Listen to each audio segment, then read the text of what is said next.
উঠছে। অনেকটা সময় নিয়ে ধীরে সুস্থে দুধের গ্লাস খালি করলো ওর। উপরের ছোটে লেগে থাকা দুধের ফেনা সাদা বুদবুদ বৃদ্ধা আঙ্গুল দিয়ে সন্তর্পণে মুছে দিল হ্যাভেন। আলতো করে দ্বিধাহীন ভাবে চুমু খেলো ওরু ঠোঁট নিতে। পরপরই তড়িৎ গতিতে সরে যায়। ওরু হতভুল লক্ষ্যে পচে চমকে উঠছে, বার কয়েক পলক ঝাপটায়। জ্যাপটাপ করে তাকিয়ে রইল। হ্যাভেন রুমের লাইট অফ করে ডিম লাইট জ্বালিয়ে দিল। ওরু দ্রুত বজায় রেখে ওপাশ ফিরে শুয়ে আছে। হ্যাভেনের সহ্য হলো না, ফুসে উঠলো তৎক্ষণাৎ।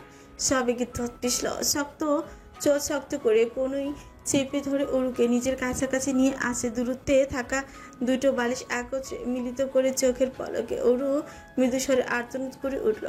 গ্রীবাদেশ ব্যথায় চঞ্চন করছে। রাক্ষসটা ইচ্ছে মতোই কামড়েছে। ব্যথা তো করবেই।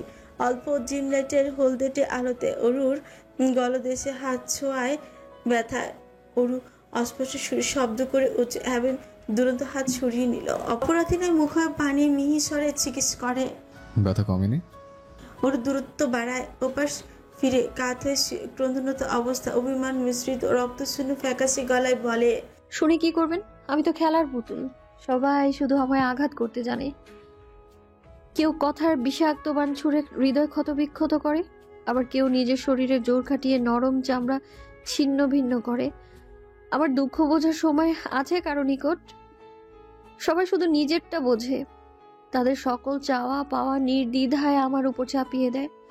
অথচ আমার যে ছোট্ট একটা মন আছে, সেখানে কত শত অভিযোগ বেদনা লুকিয়ে আছে। কেউ তা শুনতে চায় না, আর না তো শোনার চেষ্টা করে। চপচপ করে ওর হরিণ নেত্র থেকে নোনাজল গড়িয়ে পড়েছে। থেমে থেমে নাকটানা শব্দ কর্ণ করে ভেসে আসলো।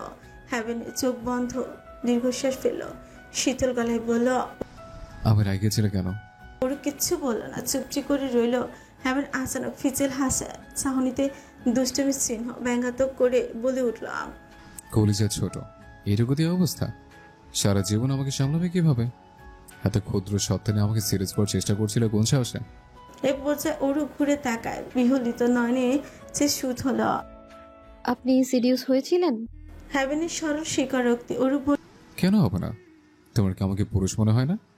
পাশে হালাল নারী, তার উপর পাতলা শাড়ি পরে হাজির হয়েছিল সম্মুখে। সিরিয়াস না হয়ে উপায় আছে? প্রথমবারই ম্যানলি আচরণ করে ব্যবহার ক্ষমতা রাখে, দেখতে চাও? ওরু ভটকে গেল, থমথমে খেয়ে আর সাথে নুইয়ে পড়ল মুহূর্তে। চার প্রকোষ্ঠ বিশিষ্ট হৃৎপিণ্ড ধরাস ধরাস করছে। ধুকপুকানি বাচ্চা তীব্র বেগে শুষ্ক চোখ গেল হা করে। কিছু বলতে উদ্যত হতে আকস্মিক গলদেশে ভেজা শীতল চুমুর পরশ পেল। একটা দুইটা পরপর অনেকগুলো। ওরু ছটফটে উঠল। হ্যাভেন সময় নিয়ে আলতো করে চুমু খায়, মাথা ওঠায়। ওরু হুড়মুড়ি আরেকটু ছিটকে দূরে সরে যায়। ডিন ডিন শব্দ করে বলল, আপনি একটা বেহায়া অসহ্যকর পুরুষ। হ্যাভেন সুক্ষেপহীন তুরন্ত জবাব দিলাম, একবার উস্কে যখন দিয়েছ, তখন নিয়মিত হুটহাট চুমু ডোজ সামলানোর জন্য প্রস্তুত থেকো। আর হ্যাঁ, এখন রেহাই দিয়েছি বলে খুশি হয়ে লাভ নেই। খুব শীঘ্রই আমাতে বিলীন করে নেব তোমায়, সো বি কেয়ারফুল। ওরুর মুখ চুপসে যায়। ঘুরিয়ে পেঁচিয়ে তরতাজা নীরব হুমকিতে আতঙ্কিত হলো মুখশ্রী। জরাজীর্ণ দেহ নিয়ন্ত্রণ হারাচ্ছে, বোধহয় এক্ষুনি অজ্ঞান হয়ে যাবে। ইচ্ছা কেঁপে উঠছে বারংবার। রাত্রি শেষ হতে চলেছে। দুই কপতি দুই দিকে মুখ করে শুয়ে আছে। ঘুম নেই কারো চোখে। একজনের মন গহিনী গভীর বিষাদ, অন্যজনের বধুয়ার ছোঁয়া পাওয়ার সুখের নেশা। ছেলে চড়ুই পাখি অস্বস্তিতে ভুগছে, নিজের অস্তিত্ব বিলুপ্ত হওয়ার তীব্র আশঙ্কায় কাতরাচ্ছে নীরবে নিভৃতে। ওরুর দিকে ফিরে হ্যাভেন মৃদু স্বরে ডাকলো। ওরু সাড়া দিল না। হ্যাভেন আবার ডাকতে লাগলো, তবে এবার একটু জোরে। ওরু শুনছো? ওরু নির্বিকার। হ্যাভেন দমই গেল না। নরম কঞ্চে যাকে ওরু পাখি পূর্বের ন্যায় নিশ্চুপ থাকলো। সবকিছু আগের মতো নিস্তব্ধতা। হ্যাভেন হতাশ হয়। অত্যন্ত নরম গলায় ফের একই ভঙ্গিতে হাউস তুলল, ওরু শোনা। এবারও কাঙ্ক্ষিত রমণীর থেকে আশানুরূপ প্রত্যুত্তর পাওয়া গেল না। হ্যাভেন তেতে উঠল, কানের নিকট মুখ এগিয়ে আগের তুলনায় গলার স্বর কর্কশ তুলে চেঁচিয়ে ডেকে উঠছে। ওরু। অরুর চোখে ঘুম প্রায় চলেই এসেছিল ততক্ষণে। হ্যাভেনের বাজকার চিৎকারে তৎক্ষণাৎ ঘুম উড়ে গিয়েছে। সে ভীষণ ক্লান্ত, ঘুম প্রয়োজন। আর এই লোক তখন থেকে রং তামাশা করছে। বিরক্ত হয়ে হ্যাভেনের মুখোমুখি হলো সে। ঝাঁঝালো গলায় বলল, কি হয়েছে, চেঁচাচ্ছেন কেন? হ্যাভেন কাঁদো কাঁদো মুখোমুখিতে জানায়, ওর একটু কাছে আসো তো। ভোরের দিকে আবহাওয়া বেশ ঠান্ডা রূপ ধারণ করছে। দেখো নিউমোনিয়া কেমন হাঁ করে তাকিয়ে আছে। ভয় করছে খুব। আমার শরীর এখন গরম করার প্রয়োজন। ফুস করে তপ্ত শ্বাস টানলো, পরপর মেজাজ তুঙ্গে তুলে দীর্ঘশ্বাস ছাড়লো, যাতে ধত পেশে কটমট করে তাকায়। নিজের মাথা নিজের ফটাতে ইচ্ছে করলো। কপাল কতটা খারাপ হলো এরকম ধাঁচের বর জুটে। কয়েক ঘন্টা আগেও ওরকম জঘন্যতম আচরণ করার পরও বিহার মতো জোর জবরদস্তি চিপকি করছে নির্লজ্জ লোক। কিছু বলার আগে হ্যাবেন হালকা হচ্ছে কাছের টানে তাকে ওর ছোটার জন্য ছটফট করছে। না, কিভাবে করবে? শরীর শক্তি থাকলে তো। নিতানোর শরীরটা প্রচন্ড দুর্বল। নিভৃতের সযত্নে অরুর দেহশ্রী আপন বক্ষস্থলে আগলে নিল হ্যাবেন অরুর কাঁধে চিবুক ঠেকে হাসকি স্বরে বলে উঠল, তোমার মিথ্যা অনুভূতি রিজেক্ট করেছে বলে ইগোতে লেগেছে? তেজ দেখাচ্ছ আমাকে? সেটা রেশ ধরে আমি এতবার ডাকার পরও কোনো প্রতিক্রিয়া দেখালে না। যা ইচ্ছে তাই করছো। This is a kind of information my ধানি লঙ্কা। আম হ্যাভেন তালুকদার। আমি মোটেও ভালো মানুষ না। Be alert. আমার নিউমোনিয়া তরতর করে বেড়ে যাচ্ছে। চট জলদি বুকে আসো। নির্বিঘ্নে গভীরভাবে জড়িয়ে ধরো, নয়তো ম্যাচ আজ বিগড়ে গেলে তোমার সাথে বড়দের ছোঁয়াছুঁই খেলতে 1 মিনিট সময় লাগবে না। সকালটা কেমন যেন ঝাপসা, আকাশ ধূসর, না ঠিক মেঘলা না একেবারে রোদ ঝলমলে। বাতাস ভারী অলস গতি নিয়ে জানালার পর্দায় ঢেউ তুলে দিচ্ছে। গাছের পাতায় হালকা কাঁপুনি, যেন ক্লান্ত হয়ে আছে দীর্ঘ রাতে নিস্তব্ধতায়।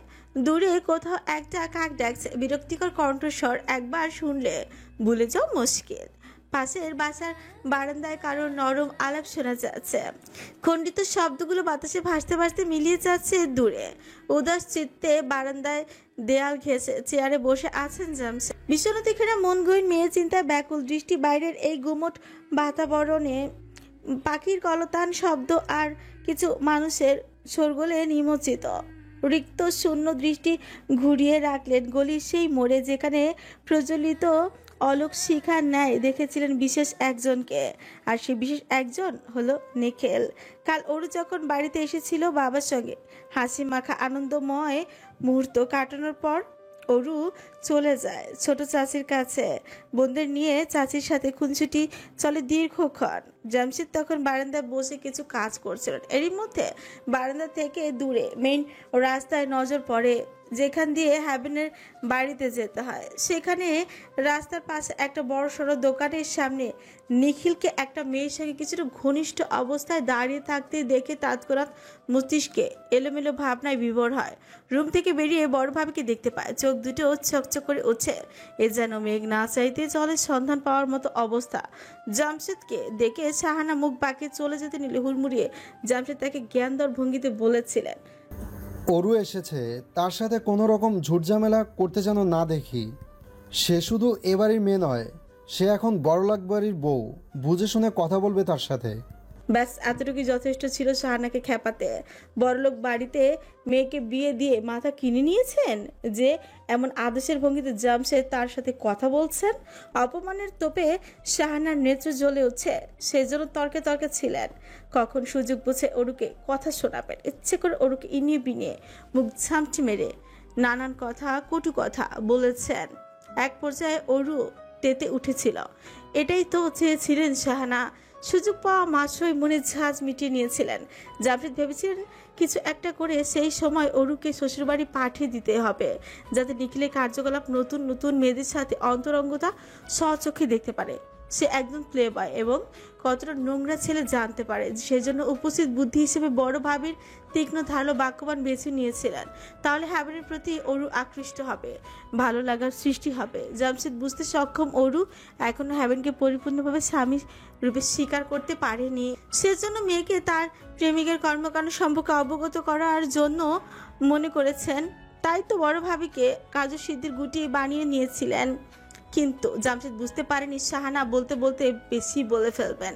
তার মৃত স্ত্রীকে টেনে কথা বলবেন। তিনি ভেবেছিলেন শুধু হ্যাবেনকে নিয়ে খোঁচা মেরে কথাটুকু শোনাবেন। তবে রেগে শাহানা বাড়াবাড়ি রকমের অপমান করবেন, ঘুণাক্ষরও টের পাননি। এটার জন্য মনে মনে তিনি গিলটি ফিল করছেন। এদিকে হাতে সময় নেই। নিখিল যে কোনো সময় সেখান থেকে চলে যেতে পারে। ঝগড়াঝাটির মাঝে শাহানাকে কিছু না বলে উল্টো মেয়েকে বুঝে তড়িঘড়ি করে স্বামীর বাড়ি পাঠিয়ে দিয়েছিলেন। যাওয়ার আগে ক্ষীর খেয়ে যেতে বলে অরু খায়নি। একে তো চাচির কথাবার্তা তার উপর বাবার এক প্রকার তাড়িয়ে দিচ্ছে। মেনে নিতে না পেরে অরু রেগে বাবার বাড়ি ছেড়ে চলে আসে। জামশেদ আহত মলিন চোখে চেয়েছিলেন পুরোটা মুহূর্ত। অরু চলে যাওয়ার পর শাহানাকে করা কথা শোনাতে চেয়েও পারেনি। বড় ভাবিকে মায়ের মতো সম্মান করে জামশেদ। আবার মোক্ষম সময় কটাক্ষ কথাবার্তা বলে অরুকে নিখিলের কর্মকাণ্ড দেখার সুযোগ করে অজান্তে উপকার করে দিয়েছে সে। তাছাড়া জামশেদ নিজেও উস্কানিমূলক কথা বলে শাহানার গায়ে আগুন জ্বালিয়ে দিয়েছিলেন। কিছুটা দোষ তারও আছে। তিনি শাহানাকে অরুর সাথে ঝামেলা করতে নিষেধ করা নিয়ে জ্ঞান না দিলে হয়তো অল্প কিছু কথা শোনাতেন মুখ ঝামচি মেরে, বেশি বলতেন না। অতঃপর দীর্ঘশ্বাস ফেলে জামশেদ বড় ভাইকে ডেকে টাকাগুলো হাতে ধরিয়ে দিয়ে কড়া গলায় সাবধান করেছেন যেন নেক্সট টাইম শাহানার এই সমস্ত কথাবার্তা না বলে অরুকে। বলে খুব খারাপ হয়ে যাবে। নিজস্ব কাজের কথা মনে পড়তে মনমরা হয়ে ক্ষুদ্র শ্বাস ফেলেন জামশেদ। অশ্রুতে ঝাপসা চক্ষু জোড়া পাঞ্জাবির হাতে মুছে নিলেন। চোখে চশমা লাগিয়ে সেটায় আঙুল ঠেলে ভ্রুর দিকে নিয়ে নিউজ পেপার পড়ায় মনোযোগী হলেন। অরুর ঘুম ভাঙলো অনেক দেরিতে। ঘুম ভালো হয়েছে। হ্যাবেনের বুকে আইটাই করতে করতে কখন যে গভীর ঘুমে তলিয়ে গিয়েছে বুঝতে পারিনি। মাথা ব্যথা নেই, শরীর মোটামুটি ঠিক লাগছে, তবে এখনো দুর্বল। ঘরটা কেমন বোঝা যায় না। এমন আলোতে ভরে আছে যেন সকালের কোনো সুনির্দিষ্ট সংজ্ঞা নেই এখানে। হ্যাবেন ততক্ষণে রেডি হয়ে গিয়েছে। হ্যাবেনের ডাকেই ওঠা হলো ওর। আলস্য ভরা দেহটা বিছানা থেকে উঠতে চায় না, কিন্তু বাধ্য হয়ে উঠে ওয়াশরুমে গেল।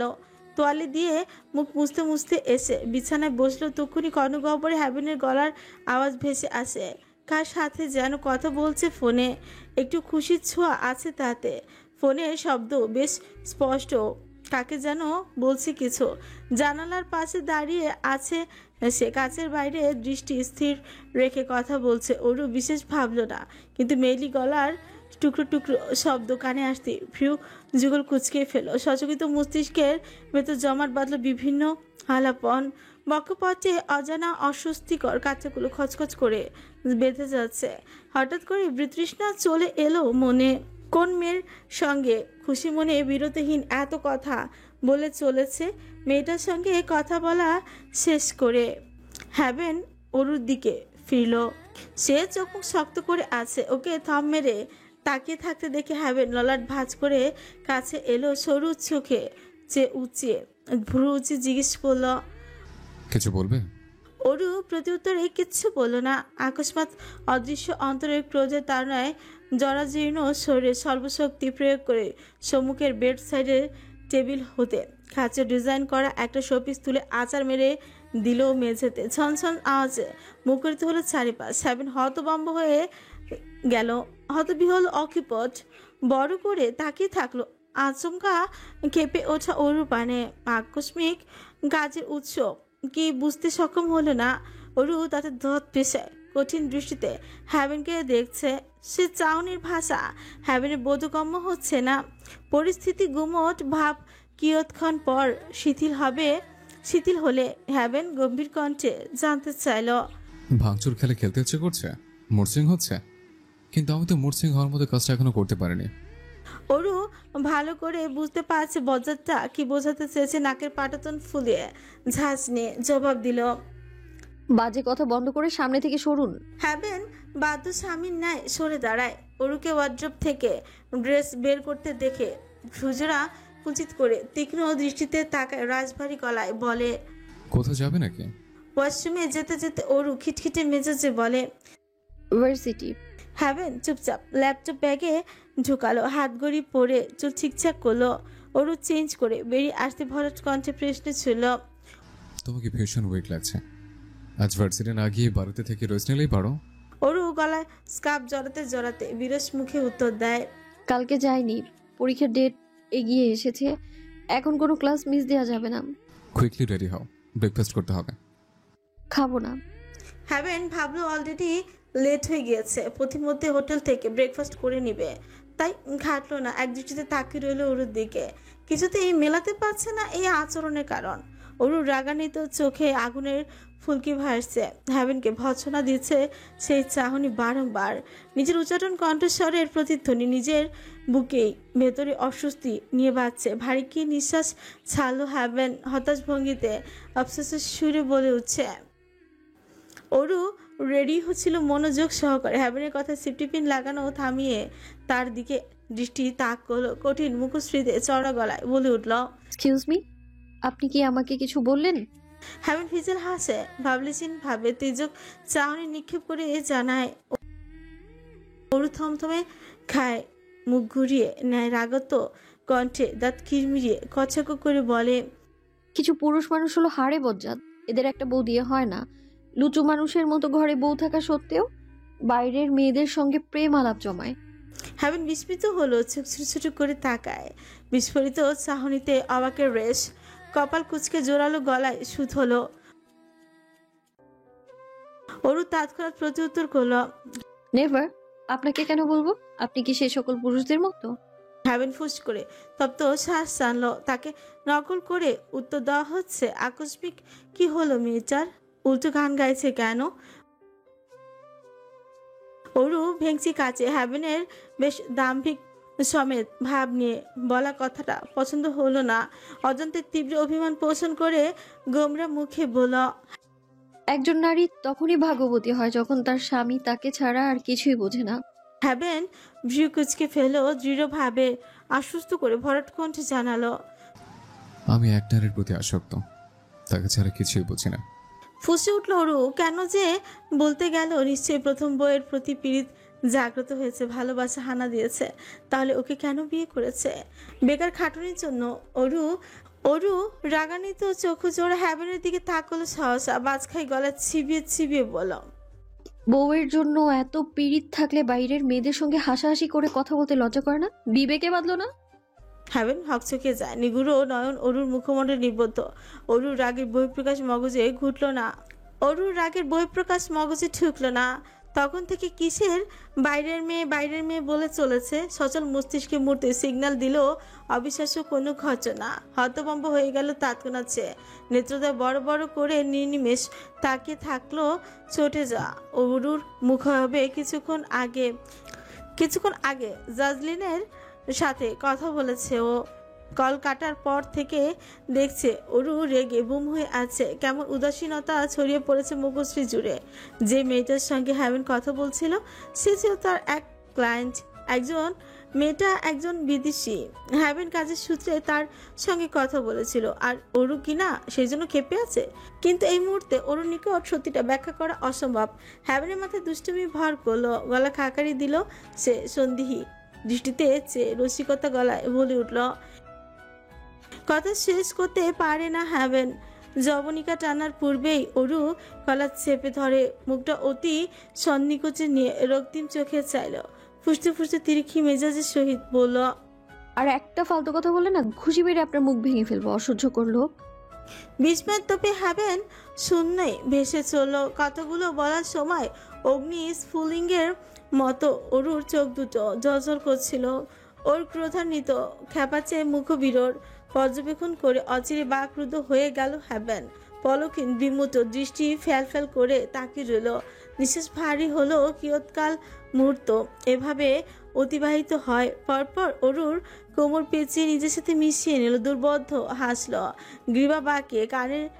অরুর কানের কাছে মুখ এগিয়ে ফিসফিস করে আওড়ালো,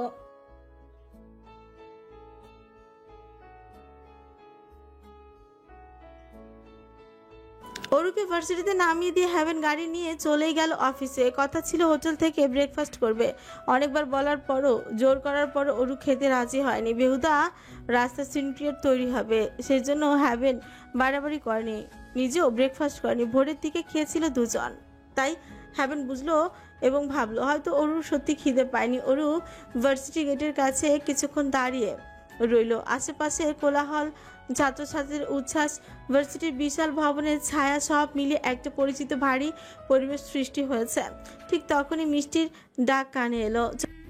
অরু, চমকে তাকালো সে। মিষ্টি হাত নাড়াতে নাড়াতে এদিকে এগিয়ে আসছে।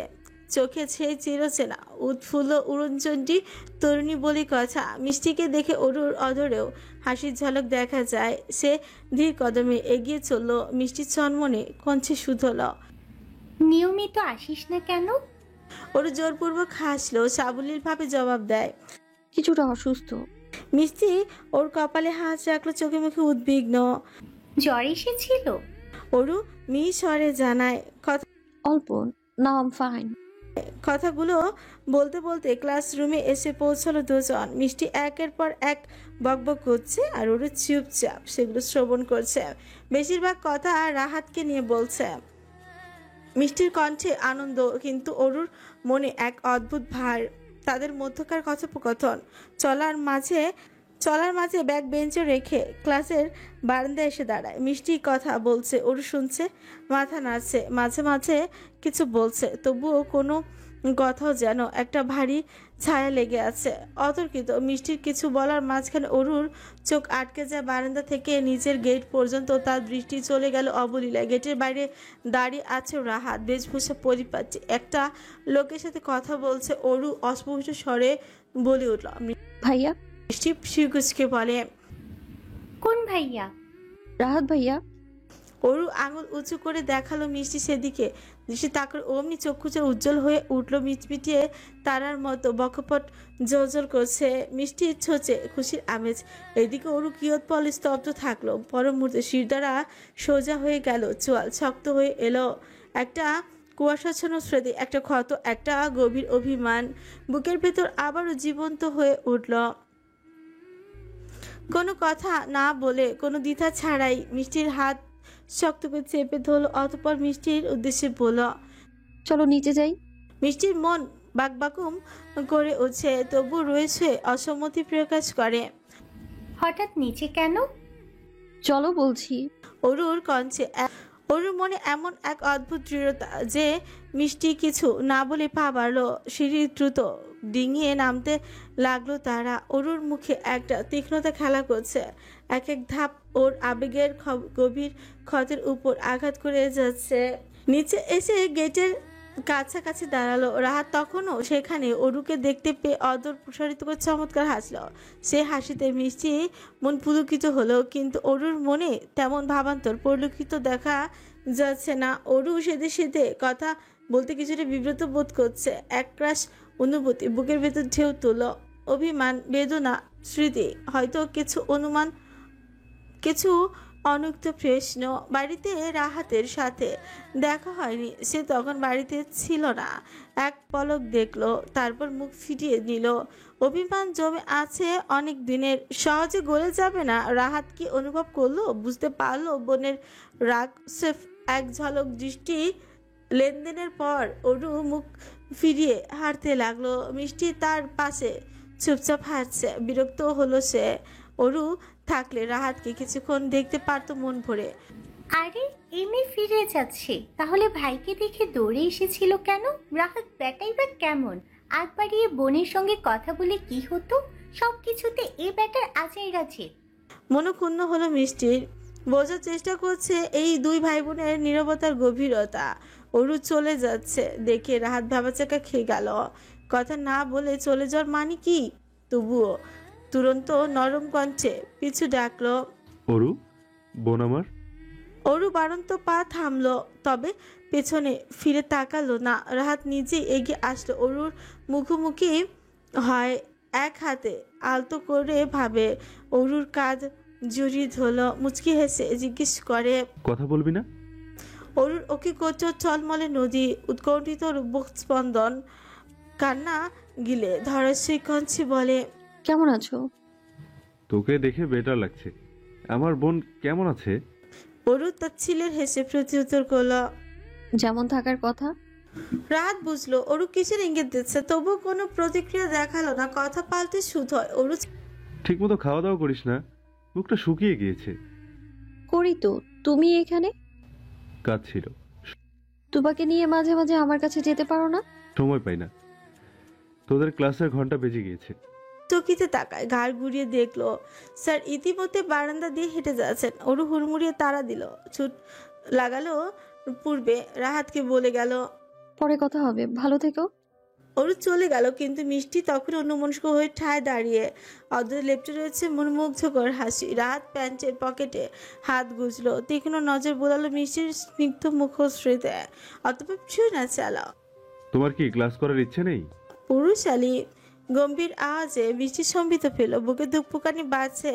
বিরন্নতায় শিশির অনুভূতি হচ্ছে। রাহাতকে গভীর দৃষ্টিতে তাকিয়ে থাকতে দেখে ইচ্ছে লজ্জায় নুইয়ে পড়ল। ক্লাসের কথা মনে পড়তে ছুটতে দেরি হয় না বিধিবা। বিপত্তি ঘটল বেসামাল বেগ। ব্যস্ত পা দুটো বিঁধল উঁচু হয়ে দাঁড়িয়ে থাকা মাধ্যমা সাইজের পাথর খণ্ডের উপর।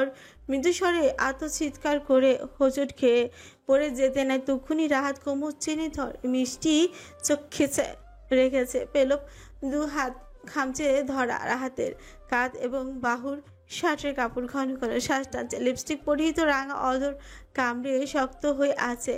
ঘন পল্লব নজর করছে। আচানক মিষ্টির কামড়ে ধরা ছোচে নজর পড়তে রাতের ঘাম ছুটে গেল, শুষ্ক চোখ গিলল নিমিষে। হালকা শীতল বাতাস মাঠের উপর স্লথ গতিতে বয়ে যাচ্ছে, যেন প্রকৃতি নিজে ধীর স্থিতিতে নিঃশ্বাস নিচ্ছে। সূর্যের সোনালী রশ্মি আকাশ থেকে মাটির প্রতি নিখুঁতভাবে এসে পড়েছে, যেখানে একের পর এক গাছের শাখা প্রশাখা, পাতার গাথা আর মাটির কোণে কোণে তার ছোঁয়া ছড়িয়ে পড়েছে। আকাশে এক বিশাল নীলচে পটে মোড়া, যেখানে মেঘের সাদা ও নীলাভ কুড়ির ক্রমশ বিলীন হয়ে যাচ্ছে। সূর্যের তাপের সাথে এক অদ্ভুত দোলা চলে বাতাসে, শীতলতার সাথে মাটির গন্ধ এবং দূরের গাছের ফুলের মিষ্টি সুবাস মিশে এক শান্তির অনুভূতিতে তৈরি হয়ে করেছে। যেন প্রকৃতি তার অশান্তি ও উত্তেজনা ছেড়ে কিছুক্ষণের জন্য বিশ্রাম নিচ্ছে। ক্ষেত্র বিশেষ পাখির গানের সুর ভেসে আসে, গাছের পাতা ঝিরঝির করে মৃদু সঙ্গীতের সুর প্রতিধ্বনি হয়। এত শান্ত, এত প্রশান্ত, মনে হচ্ছে সময়টাও থেমে গিয়েছে এই মনোরম পরিবেশে। রাত মিষ্টিকে একে অপরের দিকে মুগ্ধ দৃষ্টিতে চেয়ে নিগুড় দৃষ্টিতে পলক্ষীন দেখে চলেছে দুই মানবী। রাত যখন ঠোঁটের গভীর নেশে ডুব দিতে অজান্তে অল্প অল্প করে শ্রীয় গরম উষ্ঠপুট এগিয়ে নিচ্ছিল সম্মুখের যুবতীর নিকট, তক্ষুনি ফট করে উষ্ণ নিঃশ্বাসের তোপে চোখ খুলে ফেলে মিষ্টি। মুহূর্তেই নজর মিলন ঘটে দুজনের। দৃষ্টি আর সময় স্থির হয়ে যায় সেখানেই। সূর্যের কিরণ তীর্যকভাবে হানা দিচ্ছে তাদের গায়ে। সেই রশ্মি এসে ছড়িয়ে পড়ছে মিষ্টির আরক্ত মুখশ্রীতে। সরু নাকের জগায় ঘাম লেপটে রয়েছে, সূর্যের আলোর কারণে চিকচিক করছে সারে সেই ঘামের ফোঁচাগুলো। আলগোছে রাহাত বৃদ্ধা আঙুল দিয়ে মিষ্টির ঘামটুকুন মুছে দিল। পৌরশালে উষ্ণ ছোঁয়ায় ইচ্ছু কেঁপে উঠল নাজুক মেয়েটি। তারা যখন দিক বেদিক ভুলে চোখে চোখে ভাষাহীন প্রেমালিঙ্গন করতে ব্যস্ত, হঠাৎই রাস্তার অদূরে বড়সড় একটা ট্রাক গাড়ির টায়ার ফাটার শব্দে ধ্যান ভাঙে তাদের। তৎক্ষণাৎ রাত ছিটকে দূরে সরে দাঁড়ায় মিষ্টি, লজ্জায় পায় বিরণতায় আইচাই গড়ে বিমুখ হয় মুহূর্তে। অধর কামড়ে শুষ্ক এক ঝোঁক গিলে রাহাত নিজেও অস্বস্তিতে বোধ হলো। হালকা গলা খাকারি দিল, এদিক ওদিক নজর বুলিয়ে গম্ভীর কণ্ঠে বলল, দেখে হাঁটতে পারো না? এক্ষুনি পড়ে গিয়ে পায়ে আঘাত পেতে মুচকে যাওয়ার সম্ভাবনা ছিল। কমন সেন্সের অভাব হলে যা হয়। মিষ্টি বার কয়েক পলক ঝাপটায় পিটপিট করে তাকালো রাহাতের ব্যঙ্গাত্মক ভঙ্গিতে। বলা কথায় ওর কোনো ভ্রুক্ষেপ নেই। সে গোমরা মুখে সিরিয়াস গলায় উত্তর দেয়, আমার সেন্স আছে, শুধু দরকারের সময় কাজ করে না। রাত ভাবা জায়গায় খেয়ে গেল। অত্যাধিক লজিক্যাল কথায় ভরকালো অল্প স্বল্প। পরক্ষণেই নিজেকে সামলে নিল, ভ্রুকুচকেছে, রসপারিক গলায় শুধল, দরকারের সময় তোমার সেন্স কাজ করা বন্ধ করে দেয়, তার প্রুফ চক্ষু সম্মুখে। মিষ্টি তবদা খেলো, বুঝতে না পেরে তুরন্ত ছটফটে স্বরে জানতে চাইল, রাত কোথায় প্রুফ? কিসের প্রুফ? সাবলীর স্বীকারোক্তি। ক্লাস চলছে আর তুমি এখানে এখনো? মিষ্টির কোনো ভাবান্তর ঘটল না। সে নির্লিপ্তে ভঙ্গিতে দাঁড়িয়ে। রাহাত অবাক হলো ভীষণ, কিছুটা রাগ মিশ্রিত গলায় বলল, ক্লাস করবে না? মিষ্টি উদাসীন ভাবে জানায়, ক্লাস করে কি হবে? ভবিষ্যতের জামাই তো পাত্তা দিচ্ছেন না। রাত সরু নেচড়ে তাকালো এক পলক, অতঃপর শাসনের ন্যায় আওয়াজ তুলল ভরাজ কণ্ঠে, পরীক্ষায় ডাব্বা মারলে তোমার ভবিষ্যৎ জামাই আরো বেশি পাত্তা দেবে না। So focus on your studies. মিষ্টির চোখ বড় বড় করে চঞ্চল কণ্ঠে প্রশ্ন করলো। ভালো রেজাল্ট করলে পাত্তা দিবে সে? রাহাত চোচ কামড়ে মৃদু হাসলো, ভাবলেশীন ভাবে গমগমে গলায় বলল। দিতেও পারে। মিষ্টি আচমক লাফিয়ে উঠে হাত তালি দেয় স্ত্রীও করতরে। রাহাত চোয়াল শক্ত করে সজোরে ধমকে উঠল। এটা ভার্সিটি, তোমার মাথায় রাখা উচিত। মিষ্টি ঠোঁট এলিয়ে সহসা জিভ কাটলো, মেকি হেসে উচ্ছ্বাসিত কঞ্চে বলে উঠছে। জামাই কবে পাত্তা দিবে আপনি জানেন? রাহাত বিরক্ত ভঙ্গিতে কটাক্ষ করে জবাব দেয়। তোমার যা ব্রেন আর তুমি যা খামখেয়ালি মেয়ে, এরকম করলে কখনো সে পাত্তা দেবে না। মিষ্টি ঘোর বিরোধিতা করে ভাব নিয়ে জানালো। হ্যাঁ, আমি ভালো স্টুডেন্ট। তাই নাকি? অবশ্যই। বলো তো ডগ অর্থ কি? কুত্তা। হয়নি। কেন হবে না? Wrong answer. রাইটটা বলুন। কুকুর।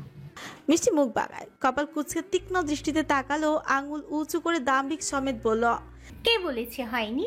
আপনি বাংলায় বলেছেন কুকুর, আর আমি হিন্দিতে বলেছি কুত্তা, একই, বুঝেছেন? রাহাতের চাহনি বিহলিত নয়, দৃষ্টিতে এক অদ্ভুত আবেগ, মুখমণ্ডল জুড়ে লেপ্টে রয়েছে মুগ্ধতা। মিষ্টির নাক কুচকে ঠোঁট চোখা করে হাত নেড়ে নেড়ে বলা বাক্য মনের কোণে শিহরণ জাগ্রত হলো। গ্রীবা অন্যদিকে বাকিয়ে এক পেছে হাসল, পরক্ষণই চটে যাওয়া রমণীর দিকে তির্যক ভাবে চেয়ে চড়া গলায় বলল। বুঝেছি, নাও গো টু ইয়োর ক্লাসরুম। কথার ইতি চেনে রাত পিছু ফিরে হাঁটা চল, কয়েক কদম এগিয়ে আকস্মাৎ বারন্ত পাঁচগুলো স্থির করল, পরপর ঘাড় ঘোরায় প্রকৃতির মতো হুঠাৎ নিমিষে বদলে গেল অভিব্যক্তি।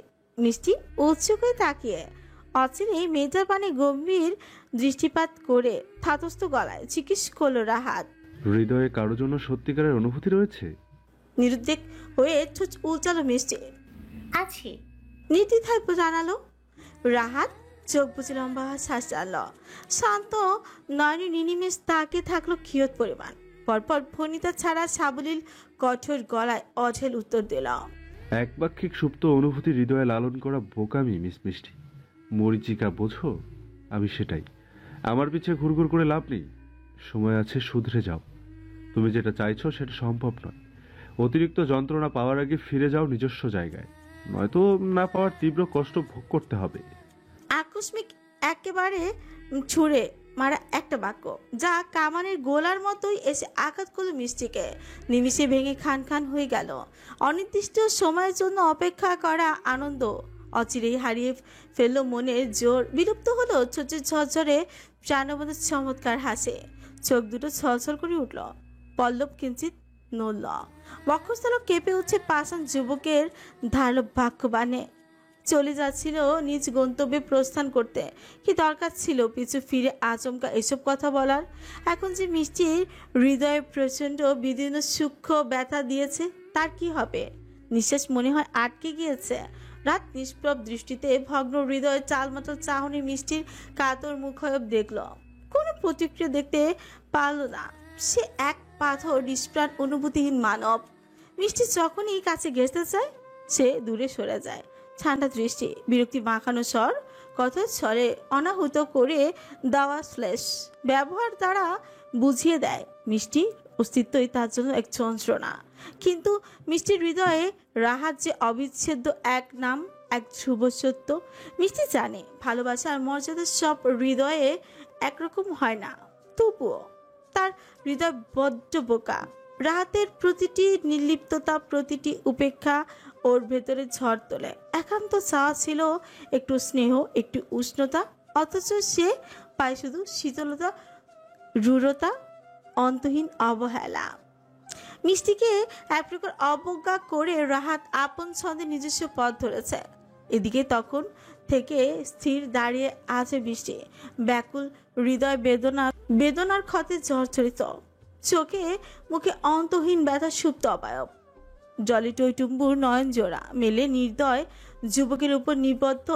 ভার্সিটির সীমানা ত্যাগ করার সময় রাত ফের বিনা বাক্যে সেদিকে চাইল এক পল।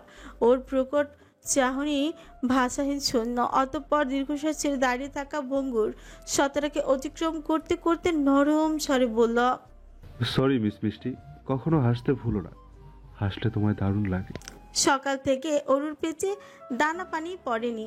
হ্যাভেন হোটেলে ব্রেকফাস্ট করানোর প্রস্তাব দিল। অরু বিমুখ হয়েছিল। তখন ক্ষুধা অতটা দগদগে ছিল না, কিন্তু এখন এখন মনে হচ্ছে ক্ষুধার আগুনে পাকস্থলী অন্তর গলে গিয়েছে এবং পেটের ভেতর ক্ষুদ্র ইঁদুরের দল ছুটোছুটি করছে এক অন্তহীন বিদ্রোহে। সময়টা লাঞ্চ টাইম, যদিও ভার্সিটির পরবর্তী ক্লাস বিশেষ গুরুত্বপূর্ণ নয়, তবুও শরীরের এই রকম অবসন্ন সহ্য করা দুরূহ। পরবর্তী ক্লাস করার ইচ্ছে নেই। মিষ্টির হাত ধরে বেরিয়ে এলো ক্যাম্পাস থেকে। উদ্দেশ্য লাঞ্চ করে বাড়িতে ফিরবে, পরবর্তী ক্লাসগুলো করবে না। ভার্সিটি কাছাকাছি 15-20 মিনিটের দূরত্বে একটা অভিজাত রেস্টুরেন্টের কথা মনে পড়ে। হেঁটে যাওয়া মুশকিল, শরীর সাহায্য দিচ্ছে না। চারপাশে গাড়ি খুঁজলো, পেল না। হাঁটা শুরু করলো উদ্দেশ্য অনুযায়ী। কিছু তো যেতে একটা খালি রিক্সা গাড়ি পেয়ে চোখ দুটো চকচক করে উঠলো অরু। তৎক্ষণাৎ উঠে বসলো মিষ্টিকে সাথে নিয়ে। নাম করা জায়গা, কর্পোরেটর, উচ্চবিত্তদের আনাগোনা লেগেই থাকে। মার্বেলের চকচকে মেঝে, ঝুলন্ত ঝাড়বাতি, স্বর্ণাভ আবাস, সুগন্ধি মেশানো বাতাস, সব মিলিয়ে এক প্রাচুর্যে রাজ্য। যেন রেস্টুরেন্টে পৌঁছে ভেতরে পা রাখতে প্রশান্তির এক অনুভূতি হলো। গুমট ক্ষুধা সাময়িকভাবে ভুলে গেল। এক পাশে মখমলের নরম সোফা, অন্যদিকে কাছে ঘেরা এলাকা। সেখানে বসলে শহরের ব্যস্ত রাস্তা দেখা যায়। হালকা স্যাক্সোফোন মিউজিক বাজছে। পটভূমিতে যার তাল মিশে যাচ্ছে পরিবেশ বিলাসী আবেশের সঙ্গে। অরু আর মিষ্টি একটা কোণার টেবিলে বসলো। ওয়েটার এগিয়ে এলো, জানতে চাইল বিনম্র সহিত, অর্ডার প্লিজ ম্যাম। অরু ক্ষুধা যেন তত করে দ্বিগুণ হয়ে উঠেছে। মেনুতে চোখ বুলিয়ে বলল, deep steak, grill cheese sandwich, mushroom soup, garlic bread আর এক গ্লাস কোল্ড কফি। ওয়েটার মুচকি হেসে মাথা নেড়ে চলে গেল। সে যেতেই মিষ্টি চানহীন আলতো হাসলো, বিরস মুখে জিজ্ঞেস করলো, এত খাবি? অরুর ফটাফট জবাব, খিদে পেয়েছি প্রচন্ড, তুই আছিস না? আমি কি রাক্ষস? এগুলো স্বাস্থ্যের জন্য ক্ষতিকর। একদিন খেলে কোনো সমস্যা নেই। মিষ্টি ওয়েটারকে ডেকে একটা চিকেন গ্রিল আর অরেঞ্জ জুস নিল আর ফ্রুচি বলল। মিষ্টি তপ্ত শ্বাস টেনে জানায়, তোর জন্য। অরু বিস্মিত হলো, ফ্যালফ্যাল করে তাকে ভাবুক চিত্তে ভরাট স্থূল কণ্ঠে, আমি বলেছি চিকেন খাবো। বলিসনি, আমি নিজে থেকেই দিলাম। বেশিরভাগ তুই অর্ডার করছিস, ভাবলাম আমি কিছু একটা অর্ডার করি। অরু ফিক করে হেসে ফেললো। মিষ্টির মাথায় গাছি মেরে চাপা স্বরে আওড়ালো, গাধি। মিষ্টির চোরে হাসি নেই, মুখখানা চুপসে আছে, থমথমে হয়ে নিশ্চুপ বসে। অরুর ভালো লাগলো না। অরুণ চৌধুরী মিষ্টিকে এমন নির্লিপ্ত নির্বিকার মানায় না। রুষ্ট কলায় বলে উঠল, ওই কি হয়েছে তোর? মিষ্টি হকচকে চোখ ঘাবড়ে গেল। উচ্চাটন শরীর নিয়ে প্রতিউত্তর করে, কি হবে? মন মরা হয়ে আছিস কেন? কিছু না। বললেই হলো। ফার্স্ট ক্লাস মিস দিয়েছিস, সেকেন্ড ক্লাসের সময় ফিরে এসেও গোমরা মুখে থেকেছিস, পুরো ক্লাসে অমনোযোগী ছিলি। কোনো বিষয় টেনশনে আছিস? ভাইয়া কিছু বলেছে? Any problem? মিষ্টি জোর করে হাসার চেষ্টা করলো, ব্যাকুল হয়ে হতাশ কণ্ঠে বলল, নো প্রবলেম, নাথিং সিরিয়াস। এরই মধ্যে ওয়েটার খাবার দিয়ে যায়। খাবার দেখে অরুর খিদে পূর্বের তুলনায় আরো বেড়ে গিয়েছে। ফটাফট চিকেনে কামড় বসায়, পরপর সুপের বাটি হাতে তুলে নিল। দীর্ঘক্ষণ অনাহারে থাকার পর মানুষের ন্যায় খাবার খাওয়া চলছে তার। দীর্ঘদিন অনাহারে থাকা মানুষের ন্যায় খাবার খাওয়া চলছে তার। কিন্তু মিষ্টি তেমন কিছুই খাচ্ছে না। অল্প একটু চিকেন খেয়েছে আর অরেঞ্জ জুস, যতটুকু সম্ভব ও হয়েছে। অরু পেট ভরে খেয়েছে, ক্ষুধা বেশি পরিমাণ ছিল। খাবার অপচয় হয়েছে বেশ কিছুটা। পানি খেয়ে তৃপ্তি ঢেকুর তুলল নিমিষে। টিস্যু দিয়ে মুখ মুছে নেয়। কয়েক মিনিট বিশ্রামের আশায় পৃষ্ঠদেশ এলিয়ে দিল চেয়ারে। অরু বসেই ছিল এক অদ্ভুত প্রশান্তির মধ্যে। তবে সেটি মুহূর্তেই তছনছ হয়ে গেল এক অদ্ভুত দৃশ্যপট নজরে ভেসে উঠতে। হঠাৎই চক্ষু সম্মুখে অপ্রত্যাশিত মুখাব দেখে পলকে অনুভূতির অগ্নি স্ফুলিঙ্গ ছড়িয়ে গেল রক্তকণিকায়। ওদের লাইনে সরাসরি সামনের বাম পাশে টেবিলে বসে আছে হ্যাভেন। মাঝখানে পর্দা টানানো, ফ্যানের বাতাসে দাপটে পর্দার ফাঁক গলিয়ে দেখা যাচ্ছে চিরচেনা মুখ। পাশের চেয়ারে একদম কাছাকাছি এক সুন্দরী রমণী বসে। অরু তাকে চেনে না, কখনো দেখেনি। দুজনে হাসাহাসি করে কথা বলছে আর খাবার খাচ্ছে। কথা বলার মাঝে মেয়েটি হ্যাভেনের ব্রাশ করা চুলের মধ্যে ছোট্ট একটা ময়লার টুকরো দেখে, সেটা হাতে সরিয়ে দিল। এতে হ্যাভেন আপ্লুত হয়। ওদের হাস্যজ্জ্বল মুখখানা এবং মেয়েটির এমন কাজে ওর পিত্তি জ্বলে উঠল। রগে রগে আগুন ছড়িয়ে পড়ল মেয়েটির হাসিতে ভঙ্গিতে, চোখের চাহনিতে রয়েছে এক স্নিগ্ধতা। পরনে ওয়েস্টার্ন ড্রেস, নিঃসন্দেহে রমণীর অরুর থেকে শতগুণ সাদা সুন্দর।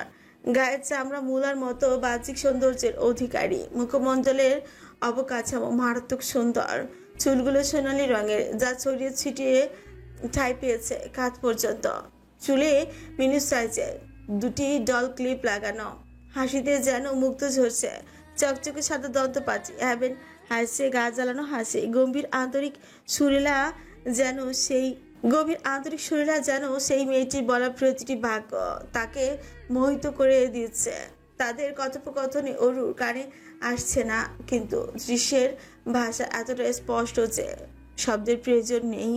অরুর দেহ মনে বিদ্যুৎই খেলে গেল। এক মুহূর্তে পেটে ক্ষুধা থাকলে হারিয়ে যেত এক অসহনীয় তাপে। মনের ভেতর আগ্নেয়গিরির লাভা ফুটে উঠেছে, যেন বিস্ফোরিত হতে চায়। কিন্তু চারিপাশে পরিবেশ বাধা হয়ে দাঁড়িয়েছে। অরু তীক্ষ্ণ দৃষ্টিতে চেয়ে কপাল কুঁচকে বিভোর ভাবনায়। হ্যাভেন অফিসে রেখে মেয়েটার সঙ্গে এখানে কি করছে? লাঞ্চ অফিসে বসে সর্বদা করেছে, অরু সেটাই জানে। তাহলে মেয়েটার সাথে এত হেসে কথা বলার কি আছে? অরুর সামনে আসলে এই হাসি তখন কোথায় লুকিয়ে থাকে?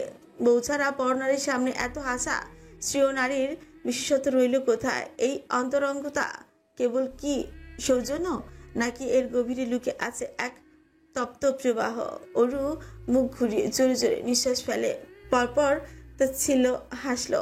হ্যাভেনের চরিত্রের সমস্যা আছে, এটা তো জানা কথা। যা খুশি করুক, যেখানে খুশি যাক, তাতে ওর কি? ও কেন এসব ব্যাপারে মাথা কামাবে?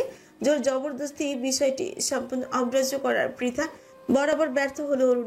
না চাইতো বেহায়া নজর ওদিকে ঘুরিয়ে বেড়াচ্ছে। মনে প্রশ্নে ঝড় উঠছে একসঙ্গে। অভিমান, রাগ, কষ্ট এবং ঘৃণার এক জটিল সাইক্লোন বইতে লাগলো মনের মধ্যে। হ্যাভেন এখনো খেয়াল করেনি অরুকে। হয়তো দেখলে সাফাই দিতে চাইবে, সংযত হবে, হয়তো হবে না। সহ্যের সীমা লঙ্ঘন হচ্ছে। এক মুহূর্ত দেরি করলো না। বিল পরিশোধ করে মিষ্টিকে নিয়ে রেস্টুরেন্টে অতি দ্রুত বেরিয়ে পড়ল অরু। মিষ্টি নিজস্ব যাত্রা পথে চলন্ত বাস গাড়ি পেয়ে সেটাই উঠে পড়ে। সে চলে যেতে অরু পুনরায় রিক্সা গাড়ি ভাড়া করে নিল। জাহান্নামে যাক হ্যাভেনের দামি গাড়ি আর তার ড্রাইভার। শয়তান লোকের গাড়ি দিয়ে যাতায়াত করবে না ও। ওর অন্তরে এক অনির্বচনীয় বিরস বিষাদ দহন হয়ে উঠল। হৃদয়ের দাস্যতন্ত্রতে একসঙ্গে দুঃখ, রাগ, হতাশা ও উৎকণ্ঠার অগ্নি সংযোগ ঘটল। চোখের পলকে অনুভূতিগুলো এক অদৃশ্য দহন যন্ত্রের মতো তাকে গ্রাস করল। বিবমিশা মিশ্রিত বিরক্তি আর হৃদয়গ্রাহী শূন্যতা ওর অস্তিত্বকে এমনভাবে বিদ্ধ করলো যেন চেতনার সমস্ত কোষ সংবেদনশীল ক্ষতস্থানে রূপান্তরিত হয়েছে। মুখবিরোধে তীক্ষ্ণতা তখন অসহ্য হয়ে উঠেছিল। অরুর চোয়াল শক্ত হয়ে এলো, দাঁত একে অপরকে ছুন্ন করতে উদ্যত হলো, অথচ ছোচে কোণে নীরব বিষ জমা হতে লাগলো। জিহ্বার স্পন্দন অবরুদ্ধ হয়ে গেল। কণ্ঠনালীতে একটা দগ্ধ বিষাদ গুজে বসেছে, যা বের হতে পারছে না, আবারও গিলে ফেলার উপায়ও নেই। গলবিলের তন্ত্রীগুলো অস্ফুট চিৎকারের জন্য ফরফর করলো। মুখের কোণে জমাট বাঁধা অভিব্যক্তির কঠিনতায় তা ফুটে উঠতে পারল না। ওরু বারবার মন মস্তিষ্কের ভেতর চাপ প্রয়োগ করলো। নীরবে ব্যাপারটা এড়িয়ে যাবে, ও কেন ভাবতে যাবে এসব আজাইরা ভাবনা। অরু পাত্তা দিবে না অদৃশ্য ভাঙাচোরা লেম সম্পর্ককে। পর মুহূর্তে কঠোর দ্বিধাহীন ভাবে বেমানি করে বসলো উৎকণ্ঠিত বক্ষস্থল। সে মানতে নারাজ অরুকে রীতিমতো কড়াভাবে শাসাচ্ছে। যত যাই হোক, হ্যাভেন তো হাজবেন্ড। অন্য নারীর প্রতি আকর্ষিত হতে দিচ্ছিস কেন? তাকে আঁচলে বাঁধতে পারিস না? কেমন মেরুদণ্ডহীন ওয়াইফ তুই! অরু চোখ খেছে দু হাতে, মাথা চেপে ধরে শিরে শিরে প্রচুর যন্ত্রণা হচ্ছে। নীল রক ফুলে চান চান হয়ে গিয়েছে। মন মস্তিষ্কের সঙ্গে যুদ্ধ করে সব শেষে সর্বশেষে অজান্তে বাধ্য হয়ে বশীভূত হৃদগহীনের কথা শুনল মুখশ্রী। কাঠিন্য রূপ ধারণ করলো সহসা, দাঁতের দত পিষে কিরমির করে উঠে একা একা স্ত্রী অভিযোগ সাজিয়ে বিস্ময়পূর্ণ ভাবে চিবিয়ে চিবিয়ে বিড়বিড়ে আওড়ালো। আমাকে মিথ্যে বলা? আজ আসুক বাড়িতে বজ্জাত লোকের, একদিন তো আমার যতদিন লাগে। শালার জামাই স্বামীর অধিকার দিতে চাইলে ফিরিয়ে দেয়, ভদ্রলোক মহান ব্যক্তির মতো ভাষণ শুরু করে দেয়। আমার চোখে ভালোবাসা দেখতে পেলে নাকি বিনিময়ে ভালোবাসা ফেরত দেবে, আর এইদিকে চুপি চুপি আমার দৃষ্টির অগোচরে অন্য মেয়ে নিয়ে ঘুরে বেড়ানো হচ্ছে। হ্যাঁ, বিয়ের পর আমাকে কোথাও ঘুরতে নেয়নি, লাঞ্চ কিংবা ডিনার করতে অফার করেনি। তা কেন করবে? সকালেই তো বললো ঘরের বউ থেকে বাইরের মেয়ে নাকি বেশি হট লাগে। অসহ্য করে একটা লোক বাড়িতে বউ রেখে বাইরের মেয়েদের সঙ্গে ফষ্টি নষ্টি করে বেড়ায়, অথচ বাড়িতে আমার সামনে ভালো মানুষ সাজে। চরিত্রহীন একটা। আর ওই সাদা বিড়াল মেয়ের খবর আছে, ওর চুল কুচি কুচি করে কেটে আমি শাক রান্না করে খাবো। নির্লজ্জ মেয়ে মানুষ। পরে জামাইয়ের দিকে নজর দেয়। বিবাহিত ছেলে, ঘরে বউ থাকা সত্ত্বেও তার কাজ ঘেঁষে কি করে? হ্যাঁ, শাকচুনি মহিলা একটা।